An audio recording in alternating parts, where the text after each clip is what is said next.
5월 7일 금요일 삶의 기절에 이끄는 30분 예배를 시작하도록 하겠습니다.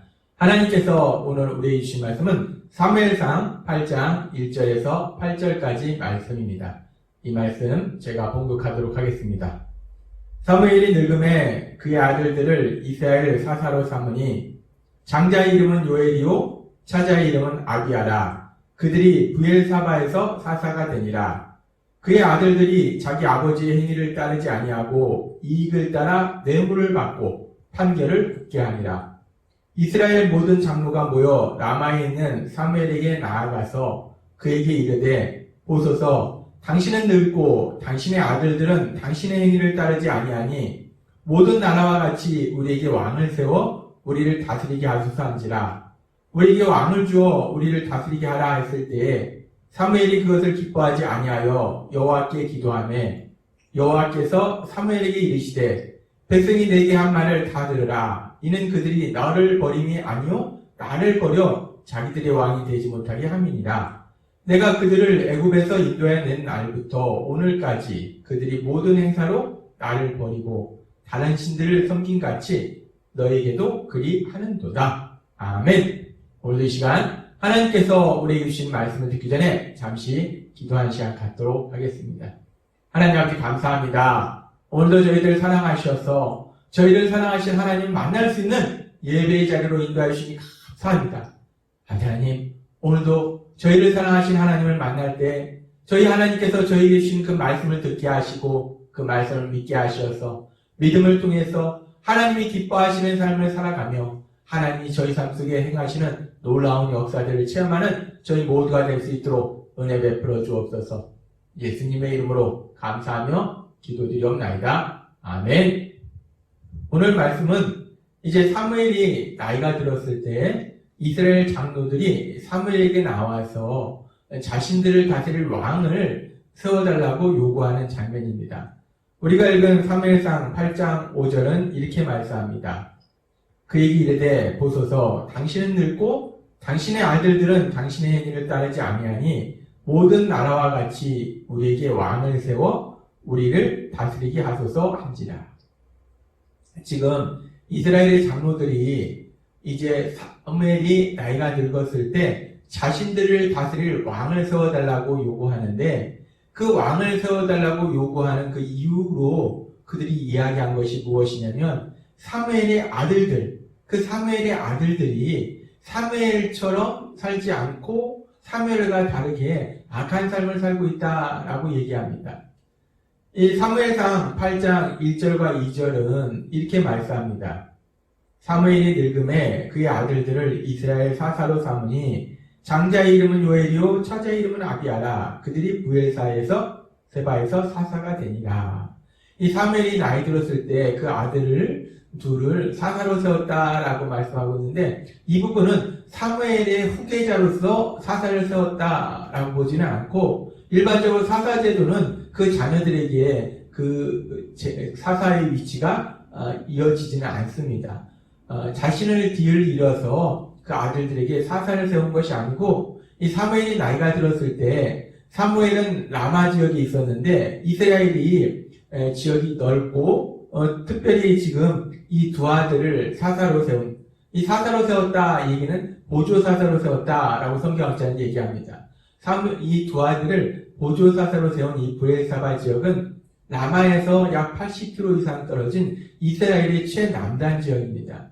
이 사무엘이 나이가 들었기 때문에 이 브엘사바까지 자주 왔다 갔다 하지 못하기 때문에 이 두 아들을 이 보조 사사로 이 브엘사바 지역에 세사로 세움으로 인해서 그 지역을 다스리도록 했다라고 우리는 보고 있습니다.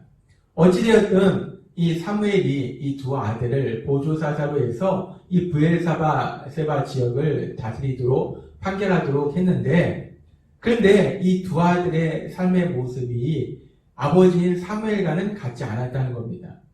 이 아버지 사무엘의 삶이 어땠는가? 사무엘이 나이 들었을 때 이스라엘 백성들에게 자신의 삶에 대해서 돌아보면서 이렇게 말합니다. 사무엘상 12장 3절 말씀.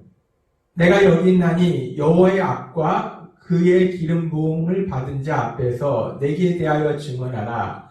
내가 누구의 소를 빼앗았느냐? 누구의 나귀를 빼앗았느냐? 누구를 속였느냐? 누구를 압제하였느냐? 내 눈을 흐리게 하는 뇌물을 누구의 손에서 받았느냐? 그리하였으면 내가 그것을 너에게 갚으리라 하니. 이 사무엘이 나이가 들었을 때 이스라엘 백성들에게 얘기합니다. 내가 내 유익을 위해서 뭔가 한 것이 있냐? 내가 사사로서 너희를 다스리면서 그 사사라는 권력을 가지고 내가 너희에게 무엇인가를 취한 것이 있느냐라고 사무엘이 백성들한테 말합니다. 그랬을 때 이스라엘 백성들이 이렇게 말합니다. 12장 4절 말씀. 그들이 이르되 당신이 우리를 속이지 아니하였고 압제하지 아니하였고 누구의 손에서든지 아무것도 빼앗은 것이 없나이다 하니라. 이 사무엘이 이스라엘의 사사로서 그들을 하나님 곁으로 인도하면서 아무런 자신의 유익을 취하지 않았다는 겁니다. 이 사무엘은 그 삶이 하나님의 말씀대로 살아가고 또 이스라엘 백성들을 하나님 말씀 곁으로 더 가까이 인도하고 그러면서 그 과정 속에서 전혀 자신의 유익을 구하지 않았다는 거예요. 그렇게 사무엘은 믿음의 사람으로서 성령 충만한 믿음의 사람으로서 오로지 하나님을 사랑하고 하나님을 섬기고 백성을 섬기는 삶을 살았는데 그런데 그 두 아들은 이 아버지 사무엘과는 다른 삶을 살더라는 겁니다. 사무엘상 8장 3절은 이렇게 말씀합니다. 그의 아들들이 자기 아버지의 행위를 따르지 아니하고 이 두 아들이 사무엘처럼 살지 않았다는 거예요. 그러면서 이익을 따라 뇌물을 받고 판결을 굳게 하니라. 뇌물을 받고 그 뇌물을 준 사람에게 유리하게 판결하고 하나님의 뜻대로 판결하는 것이 아니라 자신들의 이익이 되는 대로 판결하더라라고 얘기합니다. 우리는 이 말씀을 읽으면서 이해되지 않는 부분이 있어요. 지금 이 사무엘의 두 아들, 그 아버지가 누굽니까? 이스라엘의 위대한 선지자 사무엘, 하나님이 세우신 믿음의 사람, 한나의 기도로 태어난 믿음의 사람 사무엘. 지금 사무엘이 자신의 삶에 대해서 고백했고 또 이스라엘 백성이 인정했듯이 오로지 정말 하나님만을 섬기며 백성을 섬기며 자신의 이익을 구하지 않는 그런 성령 충만한 믿음의 사람 사무엘인데 그때 그 아들은 아버지와는 전혀 다른 악한 삶을 살더라는 겁니다. 하나님을 믿지 않기에 이렇게 악한 삶을 사는 거예요. 어떻게 이렇게 성령 충만한 아버지가 있는데 그 아버지의 아들인데 이렇게 악한 삶을 살 수 있을까? 우리는 이와 비슷한 것을 이미 앞에서 조금 봤습니다. 제사장 엘리. 그 엘리 제사장의 두 아들 홈리와 비나스가 하나님을 믿지 않고 악한 삶을 사는 것을 우리는 이미 보았어요. 근데 사실 이 엘리 제사장과 사무엘은 아주 많이 다릅니다. 엘리는 제사장이긴 하지만 성령 충만한 믿음의 사람은 아니었다는 겁니다. 그러나 사무엘은 성경에 기록된 내용들을 보았을 때 정말 성령 충만한 믿음의 사람이었다는 거예요. 그 삶으로 본을 보이고자 했던 사람이라는 겁니다. 그런데 그렇게 성령 충만한 믿음의 사람의 아들들이 이 두 아들이 어떻게 하나님을 믿지 않고 악한 삶을 살까? 왜 이런 일이 일어날까? 참으로 슬프지만 우리는 그 이유에 대해서 정확하게는 알 수 없습니다. 그런데 이 부분에 대해서 하나님께서 지난주 월요일에 우리에게 말씀하셨을 때 세상은 금수저, 흙수저 이야기를 하면서 그 부모에 따라서 부모의 재산이나 권력이나 그 부모의 삶에 따라서 태어나는 자녀도 그 부모의 삶에 따라서 자녀의 삶이 결정되는 그런 부분에 대해서 얘기하고 또 그렇게 흘러가는 것이 세상의 악한 모습이에요. 그런데 우리가 믿는 하나님은 공평하신 하나님이시라는 거예요. 부모가 어떤 사람이든지 믿음의 사람이든지 믿지 않는 사람이든지 상관없이 각각의 사람들은 똑같은 출발점성에서 인생을 출발하도록 만드시는 공평하신 하나님이시라는 거예요. 지금 사무엘의 자녀들이 하나님을 믿지 않는 이 사실이 사실 슬프긴 하지만 사무엘이 믿음의 사람이었다고 반드시 그 자녀들도 믿음의 사람으로 태어나게 하신 건 아니라는 겁니다. 누구나 똑같은 출발점에서 인생을 시작할 수 있도록 만들어 주신 분이 우리 하나님이십니다. 우리 하나님은 그렇게 공평하신 하나님. 우리가 이 사무엘의 아들들이 성령 충만한 믿음의 사람 사무엘의 아들들이 이렇게 하나님을 믿지 않는 악한 삶을 사는 모습을 통해서도 하나님은 공평하신 하나님이시라는 것을 우리는 다시 한번 확인할 수 있습니다. 그러면서 이렇게 사무엘의 아들들이 악한 삶을 살고 있을 때, 그래서 장로들이 자신들에게 왕을 세워달라고 요구할 때 사무엘상 8장 5절과 6절 말씀, 그에게 이르되 보소서 당신은 늙고 당신의 아들들은 당신의 행위를 따르지 아니하니 모든 나라와 같이 우리에게 왕을 세워 우리를 다스리게 하소서 한지라. 우리에게 왕을 주어 우리를 다스리게 하라 했을 때에 사무엘이 그것을 기뻐하지 아니하여 여호와께 기도하매라고 말씀합니다. 그렇게 왕을 세워달라고 했을 때 이 사무엘이 그 이스라엘 장로들의 요구로 인해서 마음이 기쁘지 않았어요. 사무엘이 무엇 때문에 구체적으로 기쁘지 않았을까? 우리는 크게 세 가지 이유를 생각해 볼 수 있습니다. 첫 번째는 사무엘은 앞에서도 말씀하신 것처럼 정말 자신의 유익을 구하지 아니하고 오로지 여호와 하나님을 사랑하고 섬기고 이스라엘 백성들을 섬기는 삶을 살았다는 거예요. 그런데 이제 백성들이 왕을 세워달라 요구하는 것은 이제 사무엘이 나이 들었기 때문에 더 이상 사무엘을 지도자로서 인정하기 싫어한다는 것으로 사무엘이 느꼈다는 거예요. 사무엘은 그렇게 이스라엘 백성을 사랑했고 섬겼는데 그 이스라엘 백성들에게 배신감을 느끼는 거예요. 그렇게 사랑했는데, 그렇게 섬겼는데 이제 나를 버리는구나. 이 배신감을 느낀 겁니다. 그렇기 때문에 사무엘이 기뻐하지 못한 거예요. 그리고 사무엘이 기뻐하지 못한 또 다른 이유를 우리가 생각해 볼 때는 사무엘은 하나님만을 사랑하고 하나님을 믿는 사람이었어요. 하나님을 믿는 것이 가장 좋다는 것을 누구보다도 정확하게 알고 있는 사람이었어요. 그런데 그렇게 하나님을 믿고 하나님을 사랑했던 그 이스라엘 백성을 하나님 곁으로 더 가까이 인도했던 그 사무엘인데 정작 자신의 사랑하는 아들들이 그 아들들이 하나님을 온전히 믿지 않고 악을 행하는 삶을 사는 겁니다. 그것을 이스라엘의 장로들의 입술을 통해서 다시 한번 확인하는 거예요. 그러니까 사무엘의 마음이 얼마나 슬펐겠어요. 그러니까 사무엘은 기뻐할 수 없는 겁니다. 기뻐하지 못하는 거예요. 그리고 사무엘이 기뻐하지 못한 또 다른 아주 중요한 이유 중에 하나는 사무엘이 그렇게 평생을 이스라엘 백성을 하나님의 말씀 곁으로 인도하고 하나님 말씀대로 살도록 인도하려고 그렇게 섬겼는데, 그런데 이제 사무엘이 나이 들었는데 이스라엘의 지도자라고 하는 그 장로들이, 이스라엘 백성들이 여전히 하나님의 말씀대로 살지 아니하고 세상적인 방법으로 살려고 하는 그 모습을 볼 때 사무엘이 얼마나 슬펐을까. 그래서 이렇게 여러 가지 이유로 인해서 사무엘은 기뻐하지 못했다는 겁니다. 기뻐할 수가 없었어요. 사무엘이 슬프고 화도 나고 마음의 평안도 유지할 수 없고 사무엘의 마음이 그렇습니다. 지금 사무엘이 기뻐할 수 없는 상황이라는 거예요.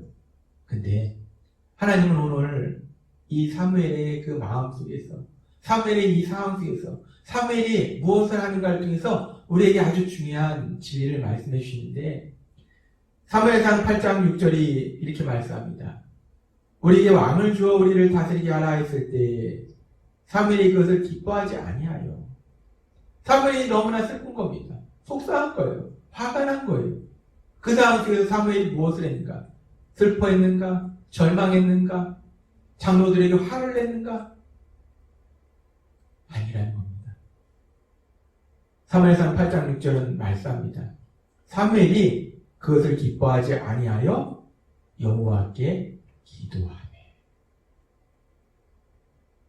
사무엘이 기뻐하지 못하는 그 순간에 무엇을 했는가? 슬퍼하고 염려하고 절망하고 화내고, 그것이 아니라 사무엘은 여호와 하나님 앞에 나아가서 기도하더라는 겁니다.